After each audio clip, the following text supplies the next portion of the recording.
Dans cette vidéo, nous allons voir comment la construction des valtes permet de déterminer graphiquement les conditions de diffraction des familles de plans réticulaires d'un monocristal à partir des nœuds du réseau réciproque. Élaborons progressivement cette construction géométrique. Commençons par dessiner une source de rayons X de longueur d'onde lambda. Plaçons ensuite un monocristal, ici dessiné en vert, dans le faisceau X. Dessinons ensuite le réseau réciproque centré sur le cristal avec ses vecteurs de base 1 étoile, B étoile et C étoile et quelques nœuds HKL autour de l'origine en limitant H et K entre -2 et 2 et L entre -1 et 1. Construisons maintenant une sphère centrée sur le cristal de rayon 1 sur lambda, lambda étant, comme nous l'avons déjà dit, la longueur d'onde du rayonnement X incident. Cette sphère est appelée sphère d'Ewald et l'ensemble de la construction géométrique est souvent cité comme celle de la sphère d'Ewald. Vous noterez que la sphère est d'autant plus grande que la longueur d'onde est courte. L'hémisphère supérieur de la sphère a été dessiné comme semi-transparent pour percevoir, en partie, l'intérieur de la sphère et en particulier le cristal. Translatons alors le réseau réciproque le long du faisceau X jusqu'à placer son origine à la surface de la sphère. Enfin, plaçons deux écrans sensibles aux rayons X, l'un dans l'axe du faisceau incident, avec une ouverture qui laisse passer le faisceau direct, et l'autre sur le côté, à l'arrière de l'animation. Faisons maintenant tourner le cristal autour de l'axe vertical. Comme les deux réseaux, direct et réciproque, sont par construction couplés, la rotation du cristal induit une rotation identique du réseau réciproque autour de l'axe vertical, c'est-à-dire ici de C étoile.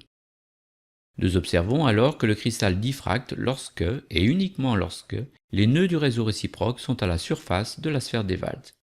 Lorsque les faisceaux X diffractés interceptent un des deux écrans, une intensité est enregistrée. La tâche enregistrée est plus ou moins circulaire, en fonction de la façon dont le nœud traverse la surface, perpendiculairement ou bien avec une composante tangentielle. La forme de la tâche dépend aussi de l'angle du faisceau diffracté avec l'écran. Notez que le réseau réciproque tourne à une vitesse angulaire constante, mais que les nœuds se déplacent avec des vitesses tangentielles qui dépendent de leur distance à l'origine. Les nœuds les plus éloignés traverseront donc plus rapidement la sphère d'Ewald que les nœuds les plus proches, et les durées de diffraction seront donc différentes. Notez aussi que les clichés de diffraction, qui apparaissent sur les écrans, sont des images projetées et distordues du réseau réciproque. Il est néanmoins possible de déterminer, par des considérations purement géométriques, les paramètres du réseau réciproque à partir des clichés de diffraction. Connaissant les relations entre les réseaux directs et réciproques, il est alors possible de remonter aux paramètres du réseau direct, et donc aux paramètres de maille du cristal à partir des clichés de diffraction. Pour analyser plus clairement les conditions de diffraction, observons ce qui se passe avec une vue de dessus orthographique, c'est-à-dire sans perspective. Souvenez-vous que la rotation s'effectue autour d'un axe vertical, c'est-à-dire maintenant perpendiculaire au plan de l'animation. Intéressons-nous à une famille de plans réticulaires particulière du réseau direct, la famille des plans 1-1-0, ici représentée par le plan passant par l'origine du réseau direct, placé au centre du cristal.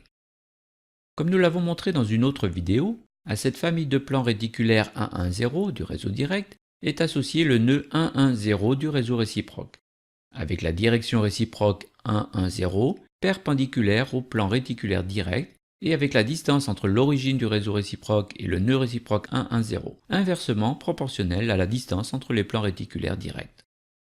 Comme nous l'avons fait tout à l'heure, faisons tourner le cristal avec une vitesse angulaire constante. Nous constatons que le réseau réciproque tourne bien avec la même vitesse angulaire et que la rangée réciproque 1-1-0 reste perpendiculaire au plan réticulaire direct 1-1-0. Lorsque le nœud réciproque 1-1-0 arrive à la surface de la sphère, nous observons que le faisceau direct est partiellement diffracté dans la direction qui passe par le centre du cristal et par le nœud réciproque 1-1-0. Tout se passe comme si la famille de plans réticulaires agissait comme un miroir semi-réfléchissant vis-à-vis du faisceau X incident. En effet, nous voyons que l'angle d'incidence θ entre le faisceau incident et les plans réticulaires 1-1-0 est égal à l'angle de diffraction. C'est pour cela que l'on parle parfois de réflexion lorsqu'on évoque la diffraction des rayons X par un cristal. Considérons le triangle rectangle supérieur. Son côté opposé est égal à 1/2 de 1 sur D100, puisque dans le réseau réciproque, le nœud 100 est situé à 1 sur D100 de l'origine. L'hypoténuse est égale à 1 sur lambda, par construction de la sphère.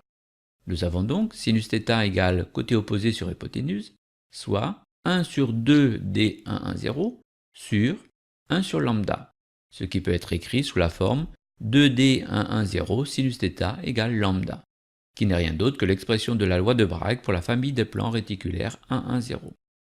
Nous comprenons alors pourquoi une famille de plans réticulaires du réseau direct est en condition de diffraction lorsque le nœud réciproque est à la surface de la sphère d'Ewald. C'est tout simplement parce que dans ces conditions, et uniquement dans ces conditions, l'équation de Bragg est vérifiée. Reprenons la rotation. Les conditions de diffraction ne sont plus respectées dès que le nœud 110 n'intercepte plus la surface de la sphère.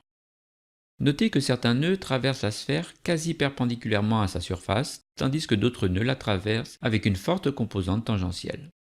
Notez aussi que les nœuds distants de l'origine du réseau réciproque de plus de 2 fois le rayon de la sphère ne pourront jamais être amenés à la surface de la sphère, quelle que soit la rotation imaginée. C'est le cas par exemple du nœud -2, 2, 0. Les plans réticulaires correspondants ne pourront donc jamais être menés en condition de diffraction. Dans cette vidéo, nous avons montré comment la construction d'Ewald permet de visualiser les conditions de diffraction d'un monocristal placé dans un faisceau X monochromatique.